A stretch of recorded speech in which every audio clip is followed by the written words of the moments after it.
Hello, welcome everyone.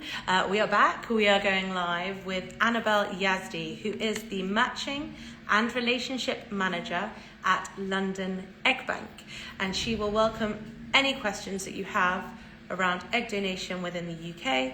We'll be talking a bit about the process of looking for an egg donor in the UK, what to know, what to think about. Here she is. I'm going to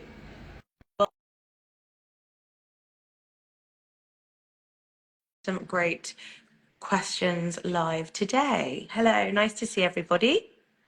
Thank you for joining. Hello, be great to know where you're joining from.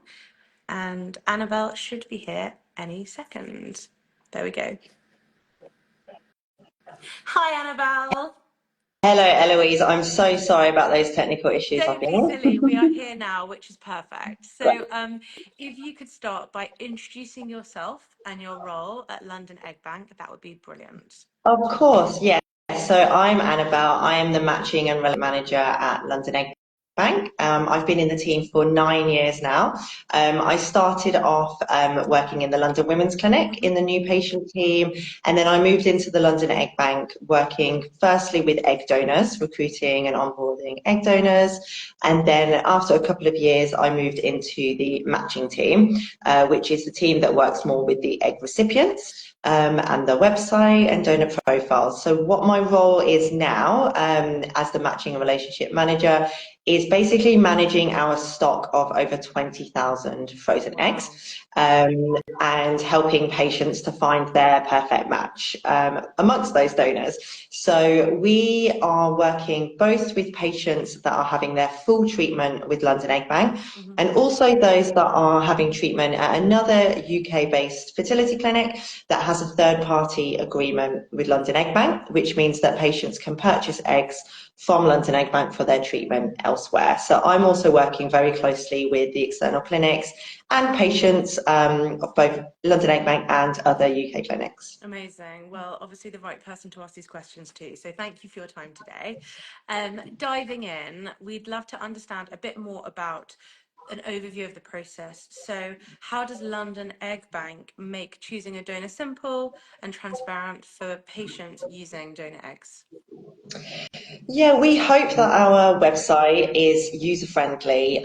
We hope that we're empowering our patients and anyone looking to use donor eggs in their treatment through London Egg Bank to make the choice of their donor themselves. We understand that in other European countries, for example, this isn't always the case and the donor will be chosen for the patient. But we understand that for a lot of patients, they want that autonomy, that choice. So our website is set up so that it's user-friendly. There are filters which patients can use to narrow down the choice from 300 profiles to the handful of profiles that match what you as a patient are looking for. But the matching team are here to provide extra support because we understand that there's only so much information that our website can give you, and many people like that personal communication with the team. So that's what we can provide as well. Amazing. And what are the key things that you advise to patients when they're using or looking to use donor eggs to help them with their selection process? Are there common concerns that you might hear, for example, or things people are looking for in particular? Yeah, so the main advice that we try to give is not to wait too long to find the perfect match because the perfect match most likely won't exist. It's just finding the donor that you feel most comfortable with that matches what you feel you're looking for, both in terms of physical characteristics, in terms of her personality. Our donors provide what we call extended profiles, which is information about their character, their motivations for donating, and just interesting stories about themselves to help patients to really see the character, the person behind the donation and not just her physical attribute. But in terms of common concerns, there are a few that stand out. One main one would be that we do have donors on our website that are carriers of genetic conditions. So if you're looking at our database right now, you might see that a certain donor is a carrier of, say, cystic fibrosis. This just means that the donor herself was found to be a carrier of the trait. when we did the genetic testing. She is perfectly healthy. We are all in the population carriers of something that we are not aware of, most of us. So we're just adding an extra level of security to make sure that before you go ahead with your treatment, you know that the male providing the sperm, whether that's a partner or a donor, is not also a carrier of the same condition that the egg donor is a carrier of. So that's a really common concern that we have. Another one would be the age of the donor and whether that's a big factor in the decision-making process. So all of our donors are aged 18 to 35 as per HFEA regulations. And we have statistics, we have evidence that show that we have many, many positive outcomes from patients that used eggs from donors that were in the higher part of that age group, 30 to 35. So that's really nothing for you to be worried about if you're in the process at the moment of selecting your donor. And we would just say, trust us. We're an HFEA regulated clinic. We have very experienced consultants, genetic counsellors, embryologists, and the team are here to help you. So we want a positive outcome as much as you do. So trust us, and yes, we hope we'll be able to find you a good match as soon as possible. That's really interesting to hear. I'm a mother of donor conceived children, and I think what is interesting about what you said about genetic or being a carrier for certain things, if you were looking to conceive a child with a partner without assisted reproduction or third party gametes, these things aren't necessarily things that you would even have be able to look into. So this gives you, I guess, a bigger picture of kind of where your selection lies and opens up options to look at what you're choosing and how that may affect your family building. Definitely.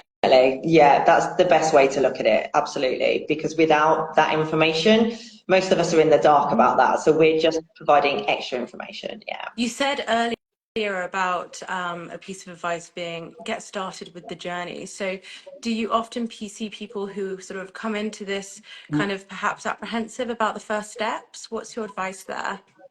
I think definitely, because we understand, it's a very personal journey. A lot of patients that come to us have already undergone years of fertility treatment, whether that's with their own eggs or donor eggs. So we completely understand that for many people, it is a slow journey. But what I would say is once you've decided that donor egg treatment is for you, the process of selecting the donor it's better probably to be shorter than a longer process, just because we have seen many cases over the years of patients selecting their perfect donor for them and then keeping an eye on the website and seeing the new donors that we add every week and then being not sure whether they've made the right choice, which is completely natural. But after a while, I think they just had to stop looking because you're never going to be 100% sure about that. No, it's a big decision. You're right. You need to go with it. So for that point, why would you advise patients that it is important to choose a UK-based donor through a regulated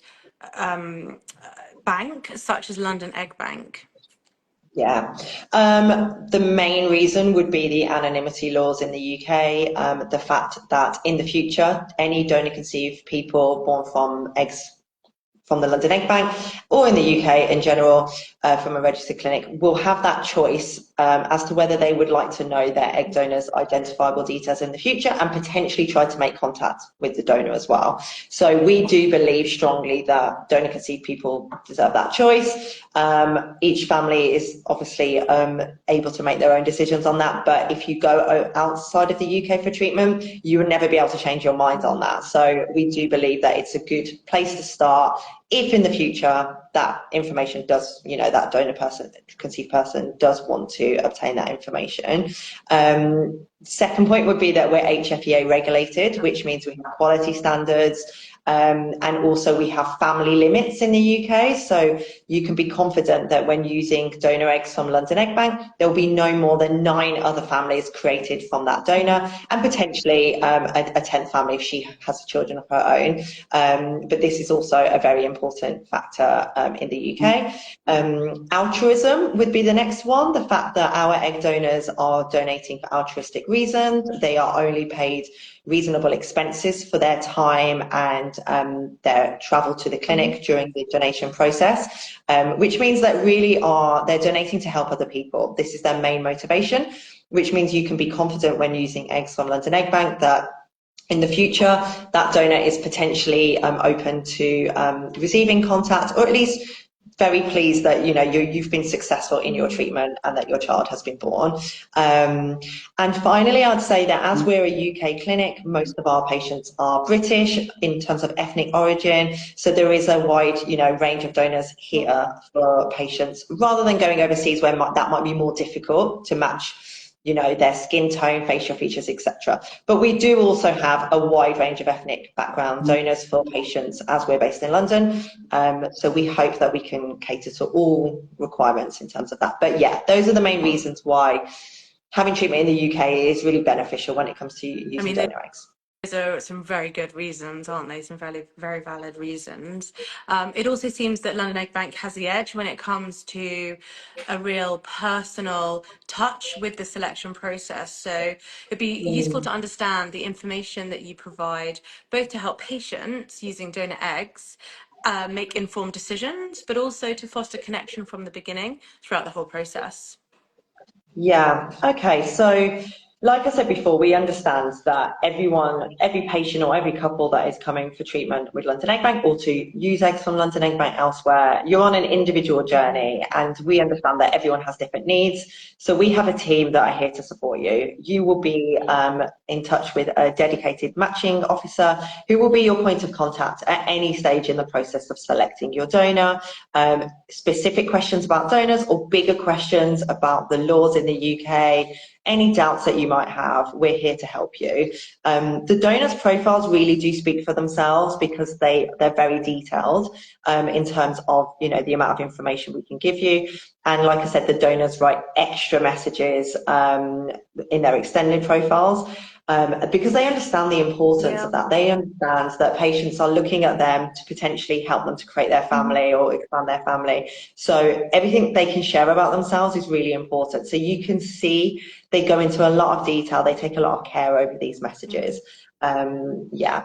Which is more information than you might know or find out about a donor going abroad, for example. I would say so. Yeah, we do find that when patients come to us and they maybe have looked elsewhere first or had treatment elsewhere and then come to the London Egg Bank, they're surprised at how much information we can share with them. Yeah. And can you tell us more about the works that London Egg Bank is doing to build meaningful relationships with the donors and why this matters to the donor conception process? Yeah, of course. So we started recruiting donors just over 10 years ago, and we've slowly built up the trust and the community of donors over that time. In 2024, we had over 1,000 donors completing an egg donation cycle with us, which is incredible.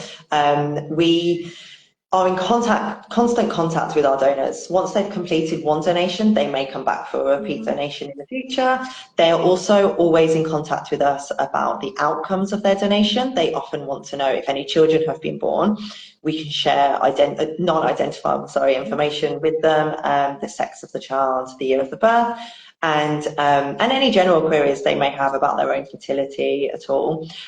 We also at the London Egg Bank run a programme called the Donor Welfare Programme, which means 2 years after their donation, all donors are offered an internal pelvic ultrasound scan and a consultation if they've got any queries about their own fertility, if they want to consider maybe their own treatment or fertility preservation for the future, or just if they want to, if they want to double check that everything is fine in terms of their own ovarian reserve. And a lot of donors do take us up on that, and sometimes from that decide to donate again, and sometimes don't, and that's completely fine. It's just there as an extra support for them, so that donors understand what a massive life-changing thing they're doing by helping patients, and we're here also for them after their donation for any extra support they need. Absolutely. Well, as a parent to donor conceived children, I can agree that it is a life-changing opportunity that donors provide. So it's fascinating to be having these conversations. And If anyone has any questions for Annabel as we're speaking, please do ask. You can also DM us afterwards, and the London Egg Bank is linked in our bio to find out more. So thank you for your time. I'd love to hear if there are any stories that you can share about patients using donor eggs who found their match through London Egg Bank, and what made the experience special for them. So lots of different patients come to mind because I've been here for so long, and we obviously have so many stories that are really touching. But one particular one that I can mention is a couple who came through maybe about 6 years ago now, and they selected their donor based on her extended profile. So she'd written a really lovely poem about herself, and it was just so informative, funny, and it was just really endearing. And they loved her profile anyway, but that was just the icing on the cake. So they went ahead with that donor using the partner's sperm, and they were successful. They had a child. And a couple of years later, they were in touch to see if there were any more eggs available from their donor, which we always encourage patients to do, but we can never guarantee, unfortunately, that that will be the case.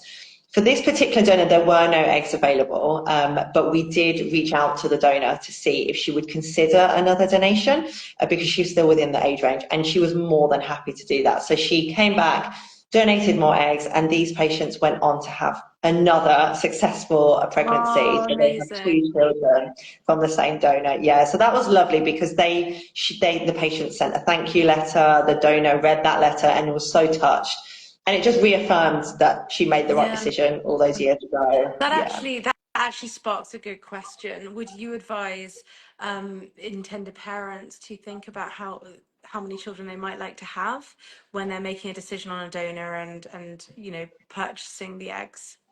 Yeah, it's difficult because we can never guarantee how many embryos will be created from any batch of eggs and how many of those embryos will go on to lead to a live birth. So definitely for patients that are certain they want more than one child from the same egg donor, it's always advisable to start with a larger number of eggs if possible. So we sell eggs in batches of 6 and 10, but there's no upper limit. So if you are already thinking that you want to have 2 or 3 or more children, there's no harm in purchasing more eggs because then you know from the start how many embryos you have. Because we are unfortunately never able to guarantee, like this story, that a donor will be able to come back. It has happened a few times, but there are other occasions where the donor has either passed the age limit or her life circumstances have changed and she's just not able to consider it anymore. Yeah, that makes complete sense. Someone's asked, what are waiting lists like? So we don't have any waiting lists. It's a live system on our website. We update it every week. And like I said, there's around 300 profiles at any time. So the only time you may need to wait is if you're looking for a very specific ethnic background. So we find that maybe East Asian donors are the group that go most quickly once they're on the website. And after that, it would be South Asian. We do have a steady flow of donors. We have amazing young women who come through every month intending to donate, and if they pass the criteria, then they do go on, but that process can take 2 to 3 months. So that's why at any given moment you won't see many donors of specific ethnic backgrounds on our database, but they're coming soon. So if that is you and you're looking and there is no donor that is matching what you're looking for, just get in touch with us and we will be in contact with you. As long as you've got a treatment plan in place, then we'll be in contact with you as soon as we feel there's a donor that is matching what you're looking for. Fantastic. That's really useful to know. I hope that will answer the question. And someone has said, thank you so much, London Egg Bank. You guys helped me a lot. It was like getting pregnant for 4 years since I came to you guys. Now I'm pregnant, 7-month-old baby girl. So that's lovely to hear that success story. And I'd love to ask you, what do you wish more patients using donor eggs knew about the egg donation process in the UK, and also the support they can receive from your very knowledgeable team? Yeah, the main thing from patients that come to us from maybe other clinics is there's really no need to wait. We hear so many stories of patients that have been waiting a year or more for an egg donor on a waiting list, and that really is sad to hear, because we've got a bank. We've got 20,000 eggs frozen. We've got 300 donors on our website at any time.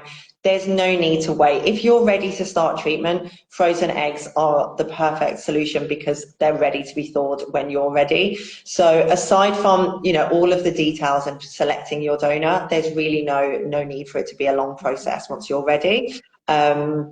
And also, that even though we can never guarantee the outcomes from treatment, even when using donor eggs, we do know that when switching from using your own eggs potentially to using donor eggs, your chance of pregnancy is significantly increased. So we have a cumulative pregnancy rate after 2 embryo transfers of 74%. Wow. So this means that if you have 2 embryos from your batch of eggs, if you have them both transferred one by one, not at the same time, 74% of patients will. Is different, but we are here to help, and we do believe that we can help you to significantly increase your chances. And the only other thing would just trust the doctors, trust the clinicians, and be grateful to the donors, because we're all here to help you, and we're all here to hopefully help you to have that successful outcome. Amazing. Well, I've learned a lot today, so thank you so much for your time.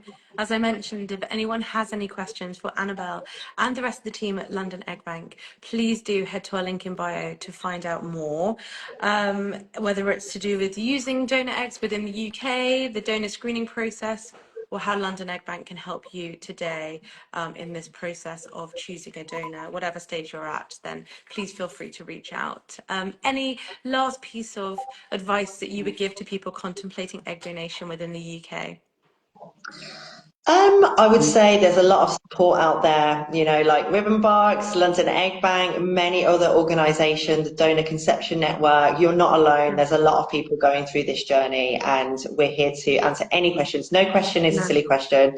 And implications counselling is always really encouraged and important, both for making decisions now and in the future. They can help you with resources, information on how to talk to your child in the future about their conception, and to deal with wider, questions from family members, friends. So there's always support available. It's something that is becoming more and more talked about now. So we hope that you don't feel alone. Absolutely. In the journey. Great advice. There are also some great books out there to help people navigate that journey, and when you becoming a parent to a donor conceived child, and if you're talking about it, how to start that conversation. So absolutely top advice. Thank you so much for your time, Annabel, and don't forget Pass to Parent Hub. So yeah, really appreciate all the knowledge that you have shared with us today, and if anyone has any questions, feel free to drop us a DM, drop the team a DM, or follow our link in bio. So thanks again for your time, and have a good evening, everyone. Thank you. Okay, thanks everyone. Bye-bye. Bye.